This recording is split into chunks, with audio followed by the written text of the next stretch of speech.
फान विशेष रूपानं त्यांनी निंदा भगवान शंकराची केली आणि शिव परमात्मा त्यांनी ही गोष्ट ऐकून त्यांनी क्रुद्ध झाले, म्हणजे रागावले. त्यांनी जटा उपटून जमिनीवर टाकली आणि विशेष असणारं रूप त्यांनी प्रगट केलं. त्याचं नाव आहे कालभैरव. कालभैरवनाथ प्रत्यक्ष प्रगट झाले. मला काय आज्ञा आहे असं त्यांनी विचारलं.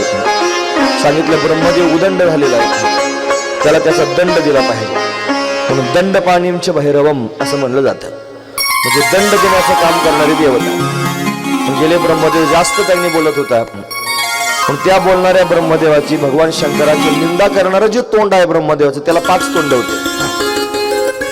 त्यातलं एक मस्तक त्यांनी फक्त त्याला नख लावलेलं आहे करंगळीचं, त्या नखाच्याच प्रभावाने त्याचं मस्तक त्यांनी गळून पडलं. ब्रह्मदेवाचा अभिमानही गळाला. पण ब्रह्मदेवाचं मस्तक उडवलं म्हणून ब्रह्महत्येचं पातक लागलं. मग काय करावं म्हणून त्यांनी भगवान शंकराला विचारलं, ब्रह्मदेवाचं मस्तक उडवलेलं आहे, आता मी काय करू, प्रायश्चित्त कसं घेऊ? सांगितलं तेच ब्रह्मदेवाचं मस्तक आपल्या हातात घ्या आणि संपूर्ण पृथ्वीची प्रदक्षिणा करून इथंच परत या. म्हणून संपूर्ण पृथ्वीची प्रदक्षिणा कालभैरवानं केली आणि ते कालभैरवनाथ भगवान काशी क्षेत्रामध्ये गेले. म्हणून काशी क्षेत्रामध्ये गेल्यावर पुन्हा भगवंताला विचारलं महादेवाला, आता मला काय आज्ञा आहे? ते म्हणले तुम्ही काशीतच राहा आणि काशीची कोतवाल होऊन राहा. म्हणून कालभैरवनाथ हे काशीचे कोतवाल आहेत. त्याला क्षेत्रपाल असं सुद्धा त्यांनी म्हणतात. म्हणून काशीची यात्रा करण्याकरिता आपण ज्यावेळेला जातो त्यावेळेला काशी यात्रेच्या वेळेला कालभैरवाचं दर्शन घेतल्याशिवाय काशीची यात्रा पूर्ण होत नाही. मग तुम्ही गंगेचं स्नान केलं, तुम्ही विश्वनाथाचं दर्शन केलं, पण जर तुम्ही त्यांनी कालभैरवाच्या दर्शनाला गेले नाही तुमची यात्रा पूर्ण होणार नाही. पण पृथ्वी प्रदक्षिणा करत असताना कालभैरवनाथ भगवान ज्या ज्या ठिकाणी थांबले त्या त्या ठिकाणी त्यांची स्थानं आहेत. आपल्या या परिसरामध्ये फार जास्त ठिकाणं आहेत. आपण इथं त्यांनी वाळवण्याला भैरवनाथाचं मंदिर पाहतो, रायतळ्यात पण भैरवनाथाचं मंदिर आहे, पारनेरमध्ये भैरवनाथाचं मंदिर आहे, पुणेवाडीला भैरवनाथाचं मंदिर आहे, आणखी पुढे जुन्नर तालुक्यात फार जास्त मंदिर आहेत. श्रीगोंदा तालुक्यात त्यांनी मंदिर, आज आम्ही चांबुर्डीला गेलो होतो तिथे भैरवनाथाचं मंदिर आहे. आमच्या चासमध्ये सुद्धा भैरवनाथाचं मंदिर आहे, केडगावमध्ये सुद्धा भैरवनाथाचं मंदिर आहे. अनेक ठिकाणी भैरवनाथाची मंदिर आहेत. त्याचं कारण एवढंच आहे की त्या त्या ठिकाणी त्यांचं वास्तव्य झालेलं आहे, म्हणून त्या वास्तव्यानं पावन झालेले ते क्षेत्र आहेत. म्हणून त्यांनी क्षेत्रपाल असं त्यांचं नाव आहे. पण गावामध्ये भैरवनाथाचं जे मंदिर असतं ते क्षेत्रपाल म्हणून असतं. म्हणून त्या क्षेत्राचं संरक्षण करण्याची जबाबदारी भैरवनाथावर असते असं त्यांनी भैरवनाथाचं महात्म्य आहे. आणि म्हणून त्यांनी भैरवनाथ जयंती साजरी केली जाते. आद्य जगद्गुरु शंकराचार्यांनी भैरवनाथाचं अष्टक लिहिलं. देवराज सेव्यमान पावनांग्री पंकजम व्याल यज्ञ सूत्रमेंदू शेखरम कृपाकरम असं आपण त्यांनी स्तोत्र म्हणतो. म्हणून त्यांनी काशिकापुरादिनाथ काल भैरवम भजे. म्हणून काल भैरवाचं त्यांनी असं महात्म्य आहे. म्हणून क्षेत्रपाल असणारे देवता आहे, आपण तिचं स्मरण केलं पाहिजे. इथं ज्या देवता त्यांनी आतमध्ये मांडलेल्या आहेत त्याच्यामध्ये क्षेत्रपाल देवता मांडलेली आहे. पलीकडच्या बाजूचा सगळ्यात शेवटचा जो कलश त्यांनी पूजेमध्ये मांडलाय तो त्यांनी क्षेत्रपाल देवाचा कलश असा शिवकलश अशा पद्धतीने मांडलेला आहे. असो म्हणून त्यांनी क्रमप्राप्त म्हणून तुमच्या समोर भैरवनाथाचं महात्म्य 5 मिनिटांमध्ये मी वर्णन करून सांगितलं. आता पुढील बरेच प्रसंग माझ्या समोर सांगायचे राहिलेले आहेत. भगवंताचा एक विवाह संपन्न झाला भगवती रुक्मिणी बरोबर. बराच कालावधी लोटला. रुक्मिणीला पुत्र झाला, त्याचं नाव आहे प्रद्युम्न. तो शंभरासुरानं त्यांनी पळून नेला. त्याला त्यांनी मायावतीनं लहानचं मोठं केलं. शंभरासुराला मारून पुन्हा त्यांनी श्रीकृष्ण परमात्म्यापर्यंत घेऊन आले. तो त्यांनी मोठा झालेला आहे हे पाहून रुक्मिणीला मोठं समाधान वाटलं. त्याला त्यांनी पुत्र प्राप्त झाला, त्याचं नाव आहे अनिरुद्ध. ती कथा पुढे वर्णन करून सांगितली. यानंतर त्यांनी भगवंताचे अनेक विवाह झाले. त्याच्यामध्ये दुसरा विवाह झाला कालिंदी बरोबर, जांबुवंती बरोबर. त्यानंतर त्यांनी पुढचा विवाह झाला सत्यभामे बरोबर. यानंतर त्यांनी कालिंदी, मित्रविंध्या, नग्नजिता, भद्रा आणि लक्ष्मणा अशा 8 पत्नी भगवंताला प्राप्त झाल्या. या अष्टदा प्रकृती आहेत आणि परमात्मा प्रकृतीचा मालक आहे. प्रत्येक पत्नीबरोबर जो विवाह झाला त्याची स्वतंत्र असणारी कथा माझ्याकडे आहे, पण ती कथा सांगण्या इतका वेळ माझ्याकडे नाही. म्हणून त्यांनी 8 विवाह झाले हे मी तुमच्या समोर सांगून पुढे त्यांनी जातो आहे. हे बघा, जिथं आपण संतपीठ तयार करतो आहोत ना तिथं पंढरपुरासारखीच रचना करायची आहे. पण पंढरपुरामध्ये भगवंताची एकच पत्नी तिथं पाहायला मिळते, ती म्हणजे रुक्मिणी. आणि एका बाजूला राही म्हणजे ती राधाराणी आहे. पण आपण जे मंदिर तयार करणार आहोत त्याच्यामध्ये भगवंताच्या 8 पत्नींची मंदिरं तयार होणार आहेत. म्हणजे या जेवढी नावं मी तुमच्या समोर सांगितले, रुक्मिणी, जांबुवंती, सत्यभामा, कालिंदी, मित्रविंध्या, नग्नजिता, भद्रा, लक्ष्मणा, ही 8ची 8 राणी त्यांनी तिथं पाहायला मिळतील. राधाराणीचं पण स्वतंत्र मंदिर पाहायला मिळेल. ज्या भैरवनाथाचं आपण त्यांनी वर्णन केलं त्या भैरवनाथाचं सुद्धा मंदिर त्या संतपेठात आहे. पंढरपूरला सुद्धा भैरवनाथाचं मंदिर आहे. खंडोबाचं आणि भैरवाचं मंदिर पाठीमागच्या बाजूला पांडुरंगाच्या मंदिराच्या मागे पाहायला मिळतं. म्हणून त्यांनी भगवंताच्या 8 पत्नी आहेत. यानंतर त्यांनी भगवंताचा विहार लीला विहार वर्णन करून सांगितलं. इथं त्यांनी नृगराजाची कथा आली. तो सरड्याच्या रूपात होता. भगवंताच्या स्पर्शाने त्याचा उद्धार झाला. बाणासुराबरोबर भगवंताचं युद्ध झालं. प्रद्युम्नाला त्यांनी सोडून आणलं, ती कथा सांगितली. बलराम दादा व्रजभूमीला गेले, तो प्रसंग वर्णन करून सांगितला. पौंड्रक नावाचा राजा आहे, तो त्यांनी भगवंताची ईर्ष्या करत होता. म्हणून त्यांनी भगवंतानं अशा पद्धतीने त्याच्यावर कृपा केली आणि त्याला उद्धरून टाकलं. हा प्रसंग त्यांनी वर्णन करून सांगितला. द्विविध नावाचा वानर आहे, त्याचा उद्धार झाला. बलराम दादा कौरवांवर कोपले, तो प्रसंग वर्णन करून सांगितला. देवर्षी नारद त्यांनी भगवंताची दिनचर्या पाहण्याकरिता आले, तो प्रसंग सांगितला. यानंतर जरासंधाच्या कैदेमध्ये बरेच राजे बंदी होते, म्हणून त्या राजांचं पत्र भगवंताला आलं. भगवान भीमाला घेऊन गेले, भीमाच्या हातानं जरासंध मारून टाकला. तो प्रसंग त्यांनी झाला. त्याचा मुलगा त्यांनी सहदेव, त्याला राज्याभिषेक करून राजा म्हणून स्थापित केलं. यानंतर अग्रपूजेचा मान भगवंताला प्राप्त झाला. शिशुपाल तिथे आला, त्यानं त्यांनी भगवंताला शिव्या घातल्या. भगवंतानं त्याचं मस्तक उडून टाकलं, तो प्रसंग झाला. यानंतर शाल्व नावाचा राजा देवावर आक्रमण करून आला. शाल्व संग्राम त्यांनी झाला. त्याच्यात दंतवक्र हा भगवंताच्या आत्याचा मुलगा जय विजयांपैकी एक आहे. देवाच्या हाताने त्याचा उद्धार झालेला आहे. यानंतर बलराम दादा तीर्थयात्रा करण्याकरिता गेले, तो प्रसंग त्यांनी सांगितला. आणि आता त्यांनी पुढे राजा प्रश्न विचारतोय, महाराज तुम्ही अनेक त्यांनी प्रसंग सांगितले. भगवान गुरुग्रही गेले होते, त्यावेळेला त्यांना एक मित्र भेटला होता, त्याचं नाव आहे सुदामा ब्राह्मण. त्या सुदामा ब्राह्मणाचं पुढे काय झालं ते मला ऐकायचं आहे, मला तुम्ही सांगा. म्हटले त्यांनी आता सांगण्या इतके वेळ तर शिल्लक नाही, पण सुदाम देवांचं पात्र तयार झालेलं आहे. म्हणून आपण त्यांनी संक्षिप्त रूपानं सुदाम चरित्र पाहणार आहोत.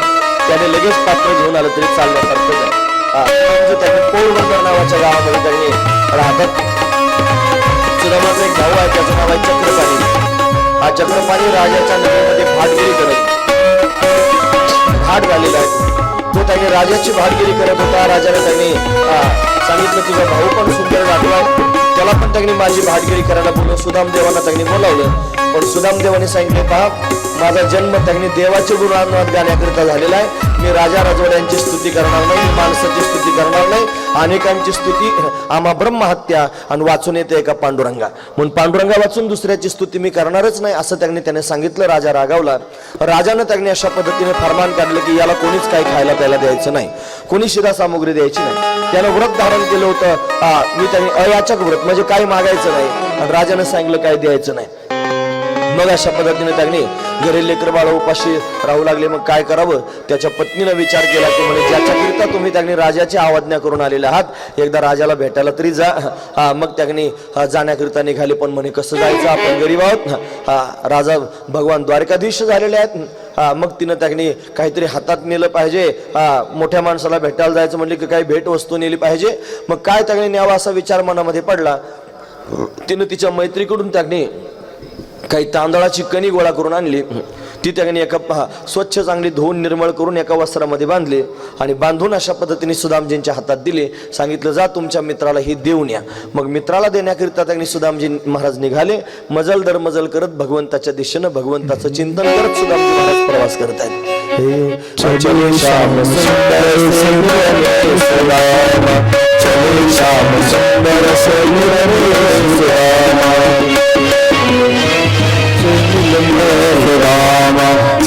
श्याम सुंदर से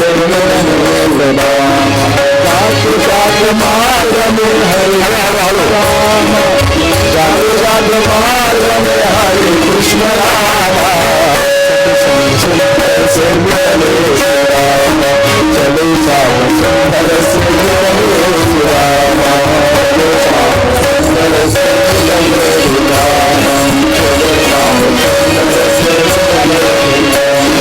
जात जात मार्ग में हरे कृष्ण राम, जात मार्ग में हरे कृष्ण राम, चलो सुंदर से मिले राम, चलो श्याम सुंदर से मिले राम, श्याम सुंदर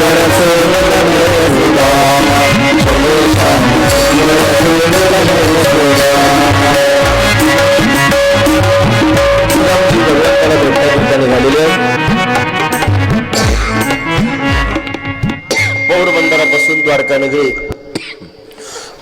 250 किलोमीटर अंतर आहे. पोटात अन्नाचा कण नाही. थकलेले आहेत. बसत उठत प्रवास सुरू आहे. भगवंताच्या दिशेने जाण्याकरिता देवाला ओळखलं, माझा भक्त मला भेटण्याकरिता येतो आहे. आता हा कधी पोहोचायचा म्हणून त्यांनी भगवंतानं सौदागराचं रूप धारण केलं, व्यापाऱ्याचं. आणि भगवान सुदामजींच्या जवळ गेले. सांगितलं मला सुद्धा द्वारकेला जायचं आहे, चला माझ्या बरोबर. रथात बसवलं. सुदामजी महाराज द्वारका नगरीच्या जवळ येऊन पोहोचलेले आहेत. कोणाला तरी विचारलं का हो इथं कृष्ण कुठे राहतो? ज्याला विचारलं तो म्हणलं तोंड सांभाळून बोल, कृष्ण कोणाला म्हणतोस? कृष्ण नाही म्हणायचं, द्वारकाधीश म्हण. हो म्हणे, द्वारकाधीश कुठे राहतात? म्हणे थोडासा सरळ चालत जा आणि उजव्या हाताला वळ, आपोआप तुला त्याने महाल दिसेल. घाईघाईने निघाले.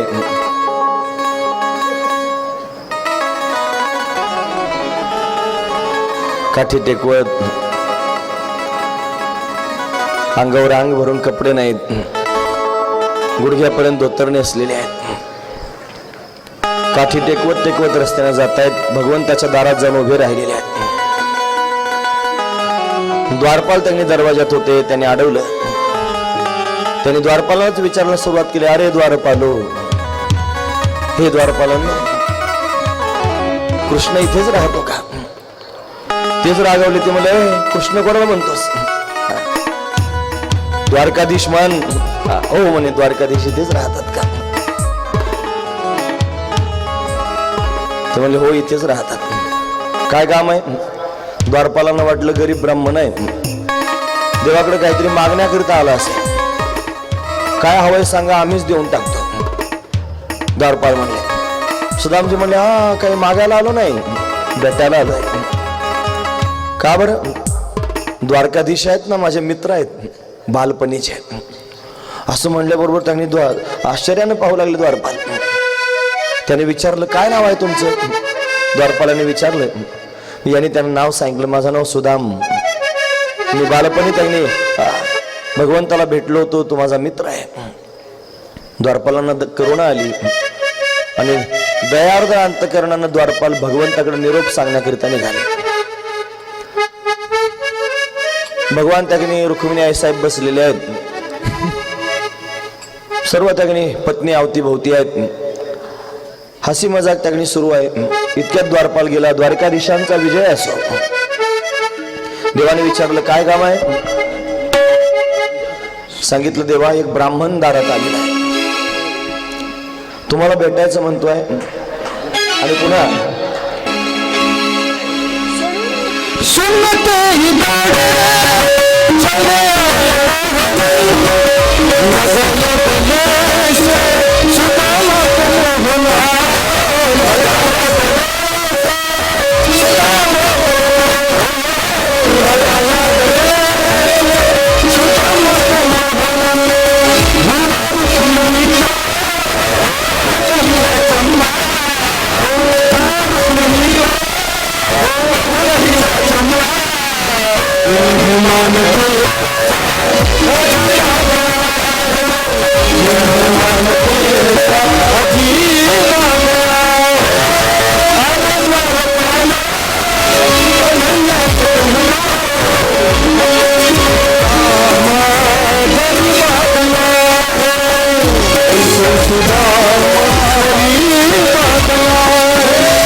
एवढा आनंद त्यागनी आहे.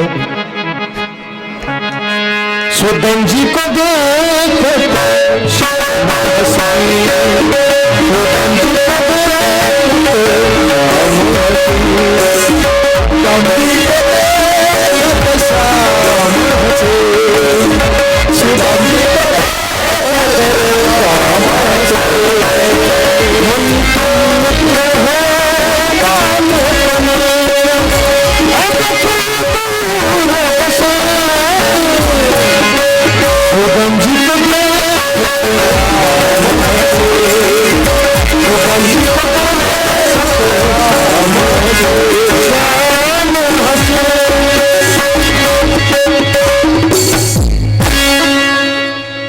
भगवान सुदामजींना भेटलेले आहेत. सुदामजींना कळालं की मला विसरला नाही, याच्या लक्षात आहे बालपणचा मित्र. द्वारपाल घागे आले म्हणजे देवा असं दारातच भेटायचं का, मित्राला घरी नाही न्यायचं का? हाताला धरून सुदामजींना फरफटतच ओढत देवानं घरापर्यंत नेलं. एका उंच आसनावरती बसवलं. सांगितलं जा औक्षणाचं ताट घेऊन या. औक्षणाचं ताट त्यांनी आणायला सांगितलं. पाय धुवायचे आहेत म्हणे, परात घेऊन या. परात आलेली. पाणी घेऊन या म्हणे, पाणी आणायला सांगितलं. अजून पाणी आलं. देव मात्र सुदामजींचे चरण आपल्या हातामध्ये घेऊन आहे. पाणी यायला वेळ होता. हा पायावरून हात फिरवत होते भगवान. पाय मोठे खरबुडे लागत होते. काय झालं असेल? पहिले तर बरेचसे काटे पायात तगनी घुसले. देवाने एक एक काटा तगनी पायातला काढायला सुरुवात केली. एक काटा तगनी हाताला लागत होता, पण हाताने निघत नव्हता. मोठा रगेळ काटा होता. सुई आणायला सांगितली सत्यवाने. घरात सुई तिला सापडे ना. काय करावं? भगवान तर व्याकुळ झाले. देवाने सुदामजींच्या पायातला काटा स्वतःच्या दाताने ओढून काढला.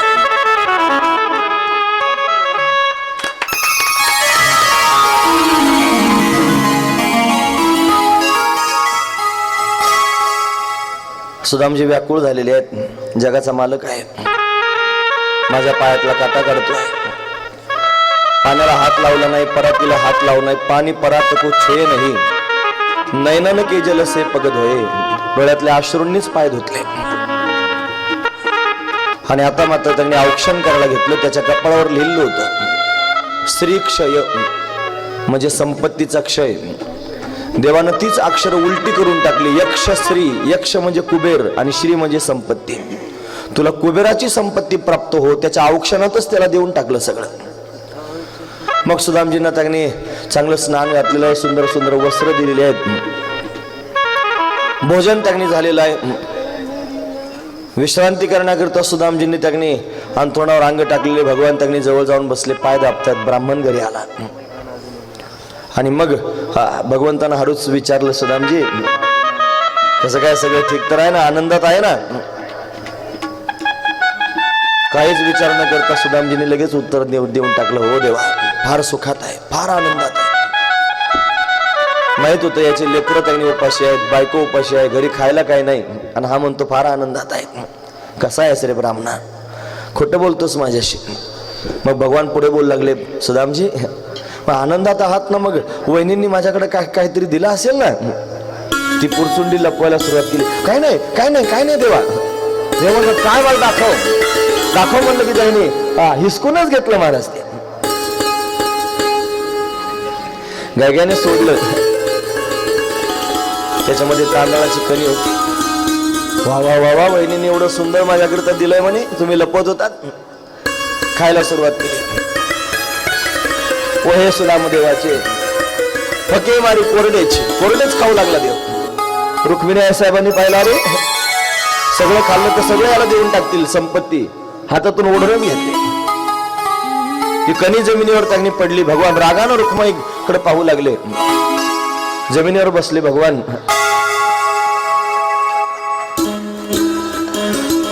आणि तांदळाची कणी जमिनीवर बसून त्यांनी गोळा करतायत, आणि जणू कधी खायलाच भेटलं नाही अशा पद्धतीने त्यांनी ती तांदळाची कणी भगवान खाऊ लागले.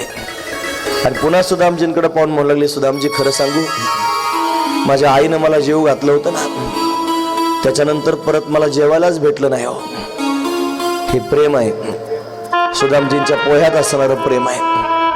ते प्रेम परमात्म्यानं प्राप्त करून घेतलं. सुदामजी दुसऱ्या दिवशी सकाळी रात्रभर गप्पा झाल्या. सकाळी त्यांनी आटोपून मी जातो आता असं म्हणू लागले. भगवान म्हणले ठीक आहे या आता. मनातली मनात म्हणले, असं कसं मित्र, एवढ्या दिवसातून भेटलो, एखादा म्हणतो आता आल्यासरशी 2-4 दिवस राहा, हे लगेच जा म्हणतोय. त्याचं कारण त्याने असं होतं की त्या सुदामजींची असणारी पत्नी आहे ना, पतिव्रता आहे, नवऱ्याचं तोंड पाहिल्याशिवाय जेवत नव्हती. हा जर नाही गेला अजून 1-2 दिवस तर मरून जाईन बिचारी, म्हणून याला पटकन घरी पाठवलं पाहिजे. म्हणून त्याने जाण्याकरिता निघाले. सुदामजी हो म्हणे, थोडं थांबा थांबा थांबा म्हणे. काय, आमचे तेवढे नवे कपडे काढून द्या, तुमचे ते जुने धुवून स्वच्छ करून दिल्यात तेवढे घाला. काढून घेतलं. आणि आता त्यांनी थमा मला आमच्या सगळ्या परिवाराला एकदा तुम्हाला नमस्कार करू द्या म्हणून जरा त्यांना बसू दिलं म्हणे बसा. आणि मग सगळ्या परिवाराला बोलावलं म्हणले लवकर या दर्शन घ्या. रुक्मिणी आई साहेबांनी दर्शन घेतलं म्हणे असे सौभाग्यवती भव. सत्यभामा त्यांनी आले सौभाग्यवती भव. कालिंदी मित्रविंध्या सगळ्याच्या सगळ्या पत्नी सौभाग्यवती भव. त्याच्यानंतर पुढच्या पत्नी सुरू झाल्या 16,108 होत्या ना. हे म्हणे हे कोण आहे म्हणे हे तेच आहे तुम्ही आशीर्वाद देत राहा. तुम्ही आशीर्वाद देत राहा. सौभाग्यवती भाऊ सौभाग्यवती भाऊ म्हणता म्हणता त्यांनी दमून गेले. शेवटी हाताला डेंगी द्यावी लागली खालून. हात अवघडून गेला. नंतर म्हणले सौभाग्यवती भाऊ सगळ्याला एकखटी आशीर्वाद दिला. आणि मग अशा पद्धतीने जाण्याकरिता निघाले. आपल्या घरापर्यंत गेले पण चमत्कार दिसला. पर्णकुटीच्या जागेवर महाल झाला होता.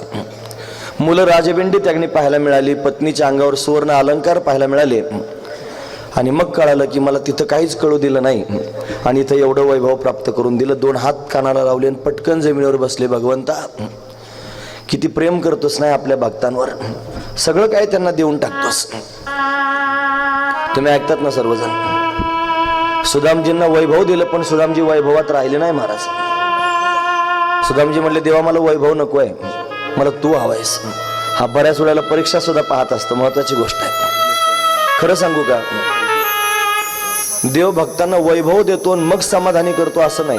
देव भक्तांना पूर्ण काम करतो. त्यांच्या अंतकरणातून सुखाची ऐश्वर्याची जी लालसा आहे ती लालसाच घालवतो. मग ते कोणत्याही स्थितीत असले तरी समाधानी राहतात. म्हणून देव प्रसन्न झाल्यानंतर संपत्ती देतो असं नाही. देव प्रसन्न झाल्यानंतर संपत्तीची लालचच खाऊन टाकतो असं आहे. सूत्र आहे महाराज लक्षात ठेवा मी काय सांगतो ते. देव प्रसन्न झाल्यानंतर संपत्ती देऊन सुखी करतो असं नाही. देव प्रसन्न झाल्यानंतर पोटातली संपत्तीची कामनाच संपून टाकतो आणि समाधान मात्र टिकून ठेवतो. म्हणून सुदामा ब्राह्मण दरिद्र पिढीला नाही विसरला पांडुरंगा. वैभव दिलं संपत्ती दिली पण सुदामजी त्या संपत्तीत राहिले नाही. अखंड भगवंताचं चिंतन करत राहिले. अशी सुदाम कथा जो अंतकरणापासून श्रवण करतो भगवंताचं प्रेम त्याला त्यांनी प्राप्त होत असतं. हे त्यांनी त्या कथेतलं वर्म आहे. असो यानंतर त्यांनी भगवान आता अनेक लीला करतायत. भगवंताचा लीला विहार त्यांनी वर्णन करून सांगितला. भगवान त्यांनी कुरुक्षेत्रावर नंद यशोदेला सर्व गोपिकांना गोपाळांना भेटले. सूर्यग्रहणाच्या वेळेला तो प्रसंग सांगितला. यानंतर वेद स्तुती आहे. त्यानंतर भगवान शंकराचे संकट मोचन आहे. त्यानंतर भृगु ऋषींनी घेतलेली 3 देवांची परीक्षा वर्णन करून सांगितली. आणि विस्तारानं भगवंताचा विहार सांगत त्यांनी दशम स्कंधाचा उत्तरार्ध सुद्धा या ठिकाणी पूर्ण झाला. आता 11वा स्कंद त्यांनी सुरू झाला. या 11व्या स्कंदामध्ये 31 अध्याय आहेत. घाबरू नका एका एका वाक्यातच सांगून पुढे जाणार आहे. या 31 अध्यायांमध्ये मुक्तिलीला वर्णन करून सांगितल्या. मुक्तिलीला त्याच्यामध्ये त्यांनी संवाद वर्णन करून सांगितलं. बरेच संवाद आहेत. सुरुवातीला प्रसंग असा आहे. पिंडारक नावाच्या क्षेत्रामध्ये अनेक ऋषीमुनी एकत्र आले होते. भगवान श्रीकृष्ण परमात्म्याला अनेक मुलं आहेत म्हणतात. एका एका पत्नीला 10-10 मुलं आणि 1-1 मुलगी होती. मग 16,108 पत्नी त्याला एवढे त्यांनी 11-11 अपत्य म्हणजे किती झालं असेल तुम्ही नंतर गणित करा त्याचं. एवढे यादव त्यांनी होते. त्याच्यामध्ये त्यांनी कालिंदीला जामवंतीला बऱ्याच काळापर्यंत संतती झाली नाही. मग भगवान श्रीकृष्ण परमात्म्याने शंकराची उपासना केली. म्हणे काय पाहिजे म्हणे जामवंतीला त्यांनी पुत्र प्राप्त व्हावा एवढीच माझी इच्छा आहे. भगवान शंकर म्हणले मीच तर असलो होतो तुझ्या पोटी जन्माला यायला. म्हणून त्यांनी भगवान शंकरानं अवतार धारण केला. त्या मुलाचं नाव ठेवलं सांब. तिला मुलगा झाला आणि मुलाचं नाव ठेवलं सांब. हा सांब मोठा झाला. या सांबाचं वय 65 वर्षाचं होतं. किती 65 वर्षाचं वय होतं. या वयामध्ये त्यांनी खोड करायची इच्छा झाली त्याला ऋषीमुनींची. लुगडं नेसला त्याच्या पोटाला त्यांनी चिंध्या गुंडाळल्या आणि त्या पिंडारक क्षेत्रात ऋषीमुनींच्या समोर नेलं. बाकीचे सगळे विचारायला लागले ऋषीमुनींना ही आमची पुत्रवधू आहे गर्भवती आहे सांगा हिला मुलगा होईल का मुलगी होईल. त्यांनी ओळखलं म्हणे हे तर पुरुष आहे याला लुगडं नेसून आणलंय. शाप देऊन टाकला. ह्याच्या पोटाला चिंध्या गुंडाळल्या त्या जागेवर मुसळ सापडेल आणि ते मुसळ तुमच्या यदुकुळाचा नाश करून टाकेल. असंच झालं. त्यांनी मुसळ सापडलं. उग्रसेनाकडे नेलं.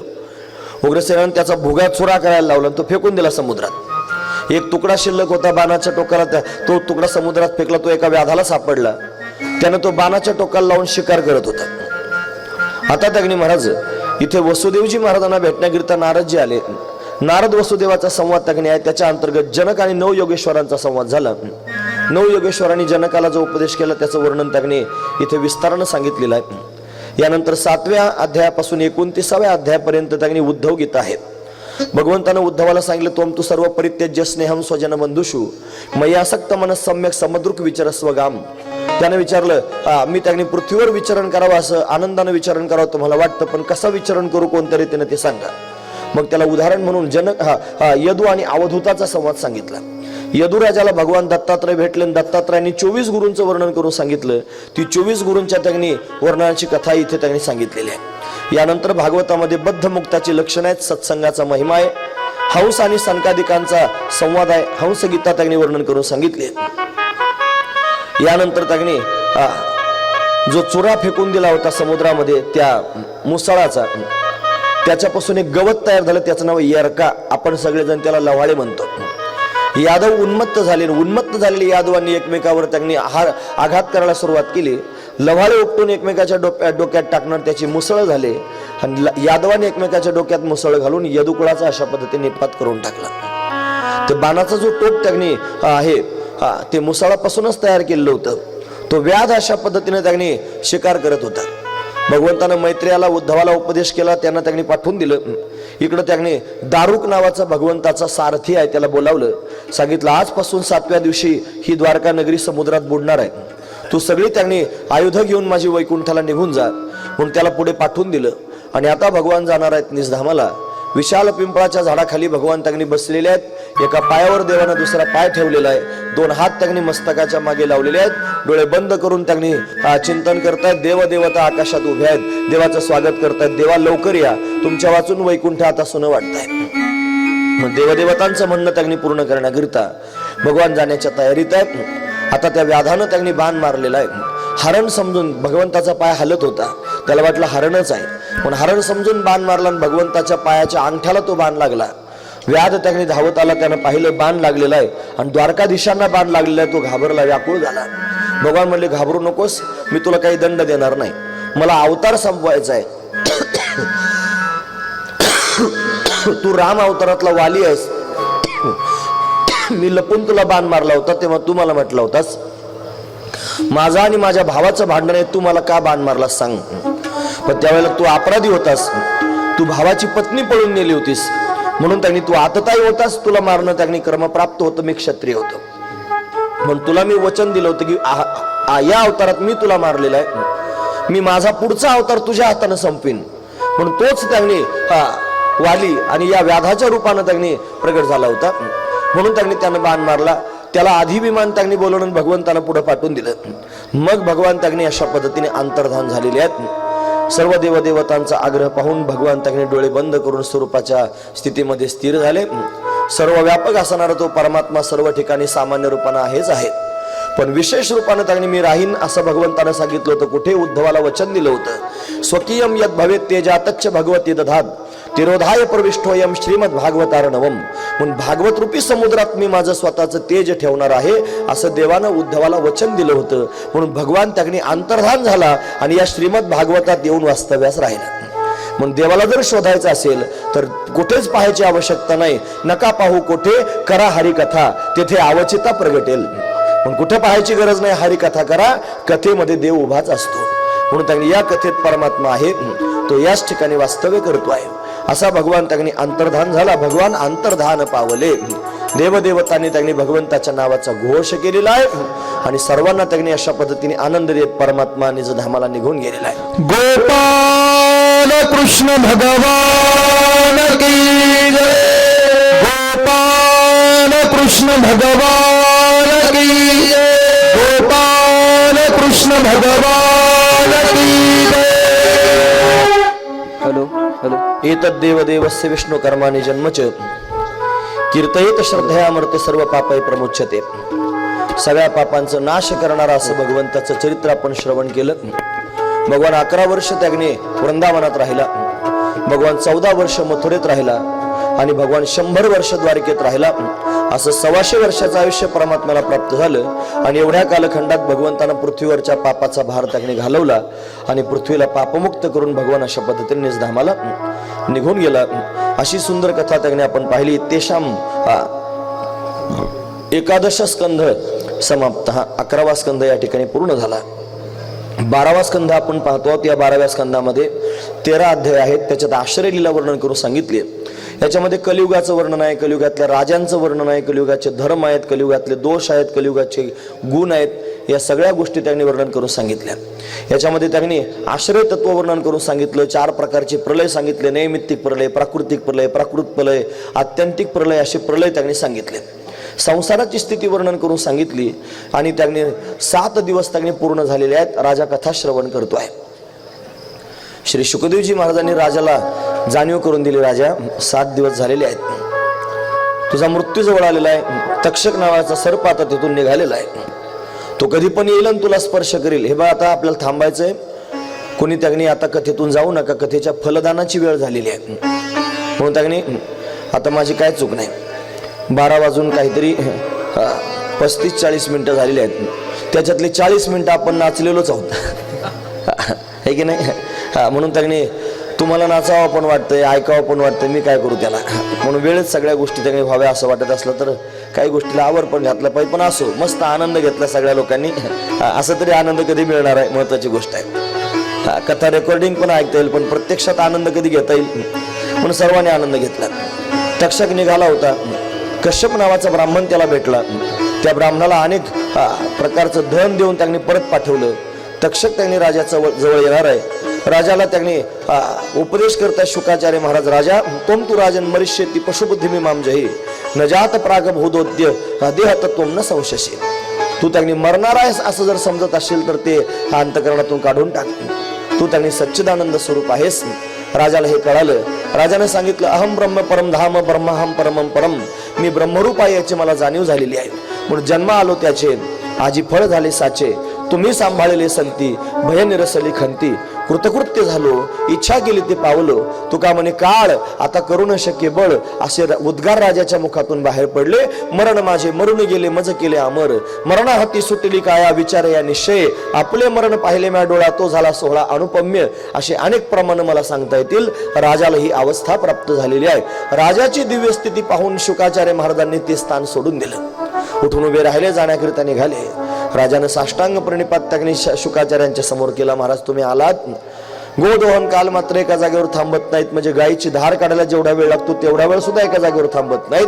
ते तुम्ही 7 दिवस माझ्याकरिता थांबलात आणि माझ्यावर कृपा केली म्हणून धन्यवाद करू लागला. महत्वाची गोष्ट आहे.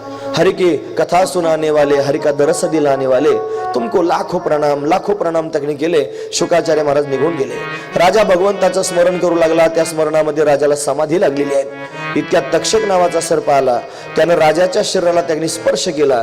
राजाला आधीच परमगती प्राप्त झाली होती. तक्षकाच्या स्पर्शानं राजाचं शरीर जळून भस्म झालं. राजा उद्धरून गेला. हे परीक्षित महाराज की जय. आणि इथपर्यंत त्यांनी अशा पद्धतीने दिव्य हा संवाद पूर्ण झाला. श्रीमद भागवत कथा ही याच्याकरिता श्रवण करायचे असते. आपलाही उद्धार कथा करू शकते. फक्त सर्वांगाचे कान करून आपण कथेत प्रवेश केला पाहिजे. कथा मंगलमय आहे. यानंतर त्यांनी मार्कंडेयाची तपश्चर्या सांगितली. श्रीमद भागवताची त्यांनी संक्षिप्त सूची सांगितली. सूतजी महाराजांनी त्यांनी भागवताचं जे नमन केलं, शेवटी ते नमन त्यांनी वर्णन करून सांगितलं. भवे भवे यथा भक्तिपाद योस्तव जायते तथा कुरुष्व देवेश नाथत्वम न यथा प्रभो. हे सांगत त्यांनी भागवतातला शेवटचा श्लोक आता आलेला आहे. जिथं आहात तिथं जरा सावरून बसा. 90 अंशाच्या कोणामध्ये जरा झोप असेल तर तिला थोडस बाजूला ठेवा. आणि मी पुढे श्लोक म्हणतोय, शेवटचा श्लोक भागवतातला. तुम्ही सगळ्यांनी माझ्या मागे तो श्लोक त्यांनी म्हणायचा आहे. हरी हे नाम संकीर्तनम यस्य, नाम संकीर्तनम यस्य सर्व पाप प्रणाशनम, सर्व पाप प्रणाशनम, प्रणामो दुःख शमनः, प्रणामो दुःख शमनः, तम नमामि हरिं परम, तम नमामि हरिं परम. नाम संकीर्तनम यस्य, नाम संकीर्तनम यस्य सर्व पाप प्रणाशनम, सर्व पाप प्रणाशनम, प्रणामो दुःख शमनः, प्रणामो दुःखशमन तं नमामि हरिं परं तं नमामि हरिं परं नाम संकीर्तनं यस्य नाम संकीर्तनं यस्य सर्वपापप्रणाशनं सर्वपापप्रणाशनं प्रणामो दुःखशमनः प्रणामो दुःखशमन तं नमामि हरिं परं तं नमामि हरिं परं हरये नमः हरये नमः हरये नमः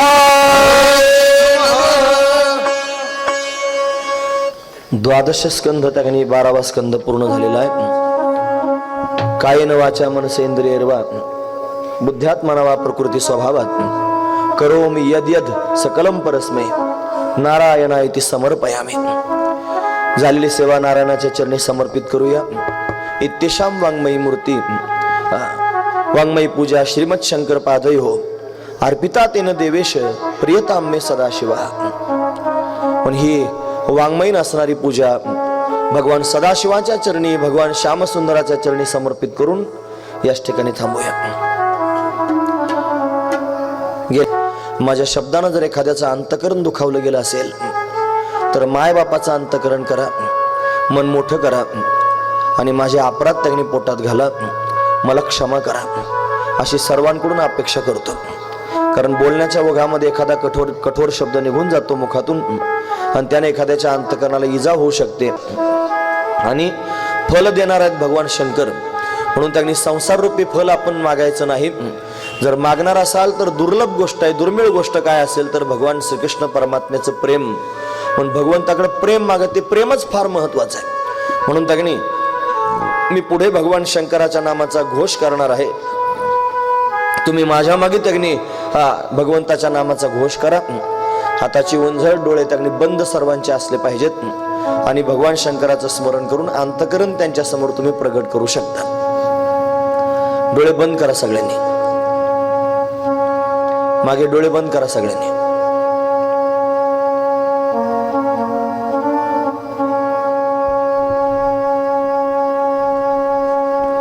ओम नमः पार्वती पते हर हर महादेव. ओम नमः पार्वती पते हर हर महादेव. ओम नमः पार्वती पते हर हर महादेव. ओम नमः पार्वती पते हर हर महादेव. ओम नमः पार्वती पते हर हर महादेव. ओम पार्वती पते हर हर महादेव.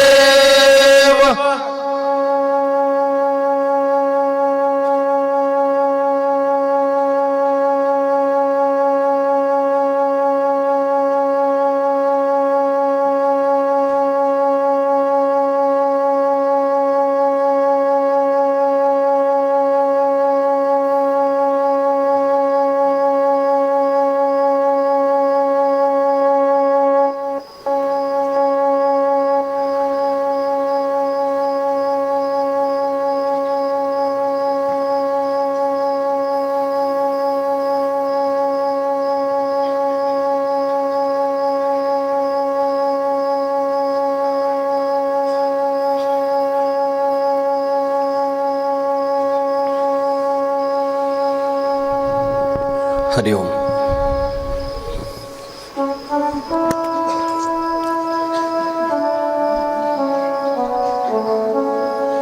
श्रीमद भागवत कथेतील असते मी पोरांची कमाल मानावं लागेल की उभेच आहेत महाराज.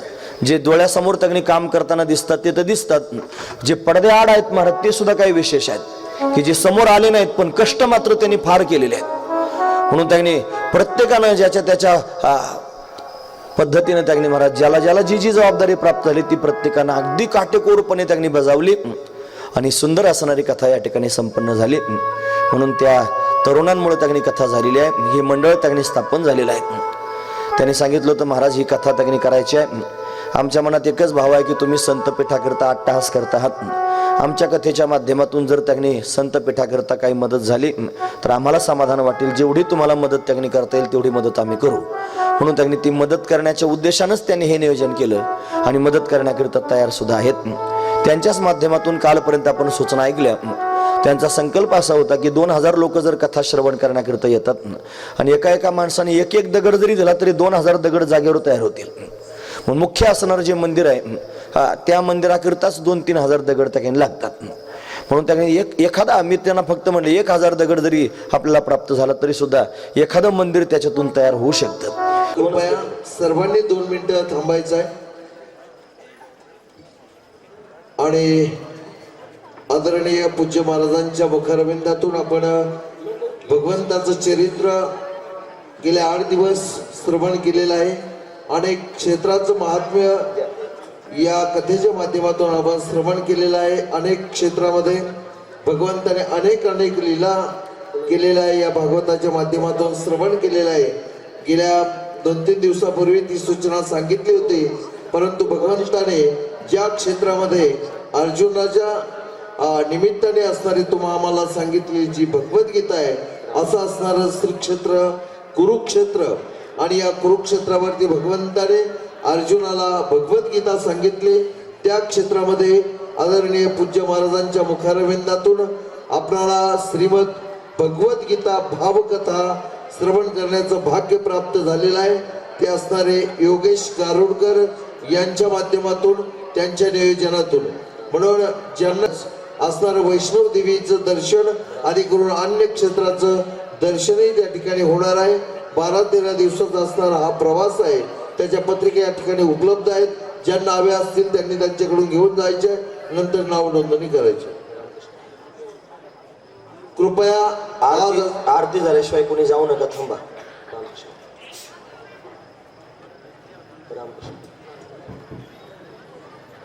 सगळ्यांनी ग्रंथ वाचा बरं.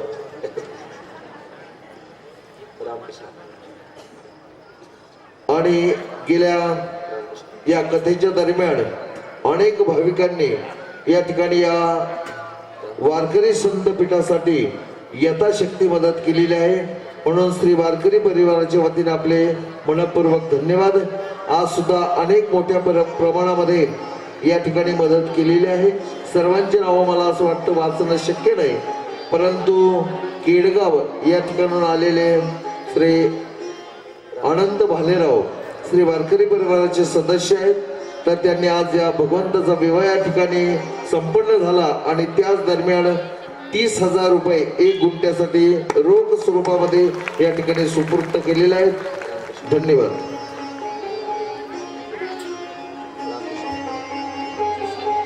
सुपा या ठिकाणी गेले 8 दिवसापासून आपण सर्वजण अतिशय शांततेने आम्हाला सहकार्य केलं, त्याबद्दल सर्व उपस्थितांचे मी प्रथमतः धन्यवाद मानतो. त्यांना धन्यवाद देतो, त्याचबरोबर आभारही मानतो.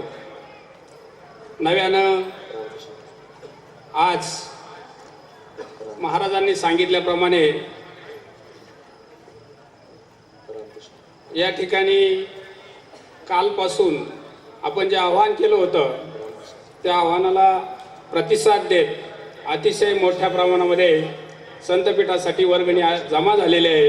एवढी नाव वाचणं शक्य वाटत नाही, कारण खूपच यादी मोठी झालेली आहे. त्याच्यामुळे ती नाव वाचणं आता शक्य वाटत नाही, कारण बहुतेक लोकांना घरी जाण्याची घाई झालेली आहे. तरीसुद्धा वारकरी पीठासाठी कैलासवासी अर्चना नानासाहेब गवळी यांच्या स्मरणार्थ राजेंद्र नानासाहेब गवळी यांनी 1 गुंठा जागा दिलेली आहे, त्यासाठी पैसे दिलेले आहेत. आणि त्याचबरोबर कैलासवासी भाऊसेठ पवार माजी सरपंच सुपा यांच्या स्मरणार्थ त्यांचे बंधू दत्तानाना पवार आणि चिरंजीव संग्राम पवार यांनी काल एक खांब कबूल केलेला होता, त्याच्याऐवजी त्यांनी त्याच्यात बदल केला आहे. आणि या संतपीठामध्ये जे मंदिरं उभी राहणार आहेत त्यातील एका मंदिरासाठी लागणारा सर्व खर्च ते देणार आहेत. त्यांनाही धन्यवाद. महाराजांनी सत्संग सेवा मंडळाची तसं पाहिलं तर आम्हाला 8 दिवस आम्हाला खऱ्या अर्थानं सत्संग दिला. असाच सत्संग कायमस्वरूपी आम्हाला द्यावा आणि आमच्यावर कृपादृष्टी ठेवावी असे मी सत्संग सेवा मंडळातर्फे विनंती करतो. आज या कथेची सांगता झाली. या सांगतेपर्यंत उपस्थित सर्व मान्यवरांनी अतिशय चांगल्या पद्धतीने आम्हालाही सहकार्य केलं, त्यांना पुन्हा एकदा धन्यवाद देतो. आणि उशीर झालेला असल्यामुळे नावं न वाचता सर्वांचीच नावं आहेत कोणाचेही एकही पै कुठे जाणार नाही. संतपीठासाठीच सर्व रक्कम ही निश्चित कारणी लागणार आहे. त्यामुळे आपण आता आरतीकडे वळूया. आजचे अन्नदाते जे आहेत त्यामध्ये चेतक एंटरप्राइजेस, तुकाराम काळे, आशिष शेठ ताथेड, त्याचप्रमाणे दोघांनी गुप्तदान दिलेलं आहे. त्यांनी नावं घेऊ नका म्हणून सांगितलंय. त्याचबरोबर महादेव मेत्रे साहेब हे अन्नदाते आहेत. त्यांनी या आरतीसाठी यायचंय समोर. त्याचबरोबर विशेष आभार जे मानायचे आहेत ते शरद पवार यांचे की ज्यांनी जनरेटर सौजन्यित केलेलं आहे. अनिता बाळासाहेब पवार आणि कालू मिस्त्री यांनी अतिशय उत्तम पद्धतीने जेवणाची व्यवस्था केली. त्याबद्दलही आम्ही सर्वजण त्यांचे ऋणी आहोत. तसंच सर्व स्वयंसेवकांनी अतिशय कुणालाही बोलावं लागलं नाही किंवा कुणालाही हाक मारावी लागली नाही, फोन करावा लागला नाही. प्रत्येकानं उपस्थित राहून आपापला कार्यभार उरकला आणि अतिशय मोठ्या मोलाची मदत केली. त्यांचंही आम्ही ऋणी आहोत.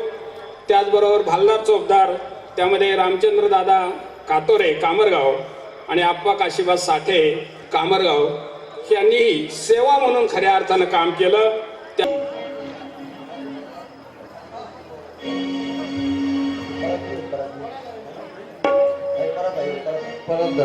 दही अंडी खाली प्रताप सिंके लांब विले दुरी होतो भाजे मेवरी तुम्ही वारे तुम्ही गरे मुखपसरणे गरे वाहातीच्या धारा धारे डोईंचा कोमरा तुम्ही वारे तुम्ही गरे मुखपसरणे गरे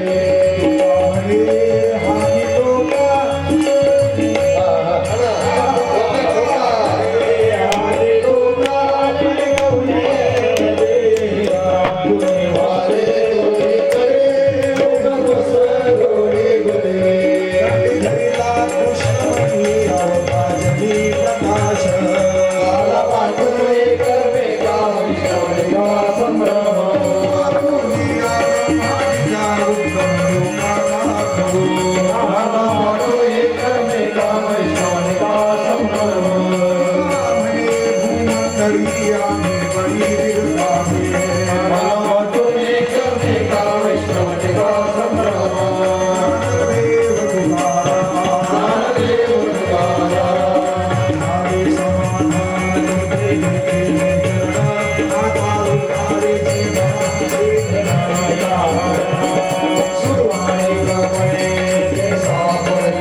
हरी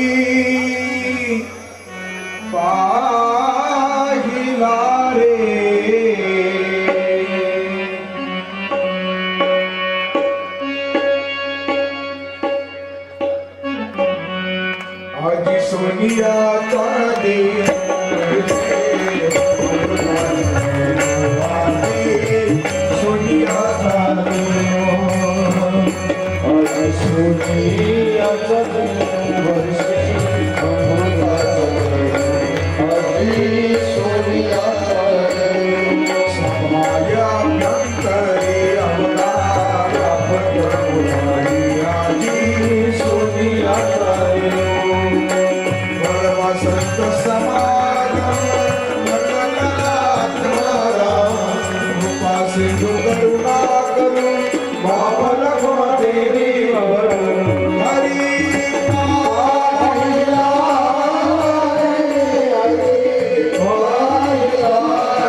Thank you.